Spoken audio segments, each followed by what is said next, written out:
ಎಲ್ಲರಿಗೂ ನಮಸ್ಕಾರ. ನಾನು ನಿಮ್ಮ ಅಂಬಿಕಾ ಭಟ್. ಇವತ್ತಿನ ವಿಡಿಯೋದಲ್ಲಿ ನಾನು ನಿಮಗೆ ಈ ತೊಂಡೆಕಾಯಿಯ ಹೂಳನ್ನು ಯಾವ ರೀತಿಯಾಗಿ ಒಣಗಿಸುವುದು ಅಂತ ಹೇಳಿಕೊಡ್ತಾ ಇದ್ದೇನೆ. ಹಾಗಿದ್ರೆ ಈ ತೊಂಡೆಕಾಯಿಯನ್ನು ಒಣಗಿಸುವ ವಿಧಾನ ಹೇಗೆ ಅಂತ ನೋಡ್ಕೊಂಡು ಬರುವ.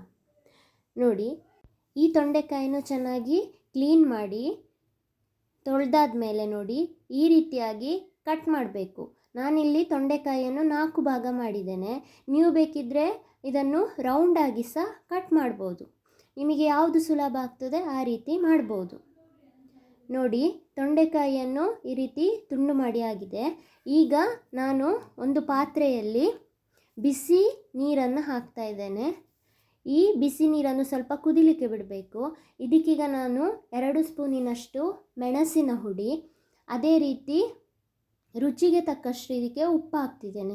ನೀವು ತೊಂಡೆಕಾಯಿಯ ಪ್ರಮಾಣವನ್ನು ನೋಡಿ ಉಪ್ಪನ್ನು ಹಾಕಬೇಕಾಗ್ತದೆ. ನಾನಿಲ್ಲಿ ಇದಕ್ಕೆ ಒಂದು ಪ್ರಮಾಣದಲ್ಲಿ ಉಪ್ಪನ್ನು ಹಾಕ್ತಾ ಇದ್ದೇನೆ.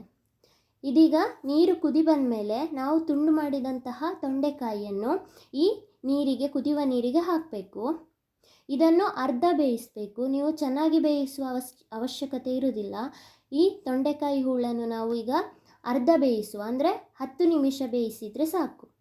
ನೋಡಿ, ಈ ಥರ ಬೇಯಿಸಿ ಇದನ್ನೀಗ ನಾವು ಒಂದು ಪಾತ್ರೆಗೆ ಹಾಕುವ. ನೀರನ್ನೆಲ್ಲ ತೆಗಿಬೇಕು. ಖಾಲಿ ತೊಂಡೆಕಾಯಿಯನ್ನು ಮಾತ್ರ ನಾವು ಒಣಗಲಿಕ್ಕೆ ಹಾಕಬೇಕು. ಈಗ ನಾನು ಈ ತೊಂಡೆಕಾಯಿಯ ನೀರನ್ನು ತೆಗೆದು ಖಾಲಿ ತೊಂಡೆಕಾಯಿಯನ್ನು ಮಾತ್ರ ನಾನೀಗ ಒಣಗಲಿಕ್ಕೆ ಹಾಕ್ತಾ ಇದ್ದೇನೆ.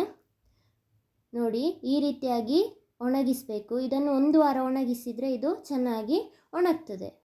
ಒಣಗಿದಂತಹ ತೊಂಡೆಕಾಯಿಯನ್ನು ನಾವು ಮಳೆಗಾಲದಲ್ಲೆಲ್ಲ ಈ ಥರ ನೋಡಿ ಎಣ್ಣೆಗೆ ಹಾಕಿ ಊಟಕ್ಕೆ, ಅಂದರೆ ಗಂಜಿ ಊಟಕ್ಕಿರ್ಬೋದು ಅಥವಾ ವೈಟ್ ರೈಸಿಗೆ ಇದನ್ನು ಉಪಯೋಗಿಸ್ಬೋದು. ನೋಡಿ, ಇದು ಒಣಗಿದ ಮೇಲೆ ಈ ರೀತಿಯಾಗಿ ಎಣ್ಣೆಗೆ ಹಾಕುವಾಗ ನೋಡಿ ಈ ರೀತಿಯಾಗಿ ಚೆನ್ನಾಗಿ ಇದು ಉಬ್ಬಿಕೊಳ್ತದೆ.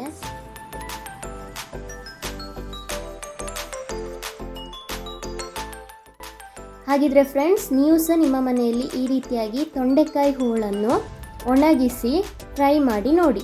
ಇವತ್ತಿನ ಈ ವಿಡಿಯೋ ಇಷ್ಟ ಆಗಿದ್ದಲ್ಲಿ ಲೈಕ್ ಮಾಡಿ, ಶೇರ್ ಮಾಡಿ. Thank you.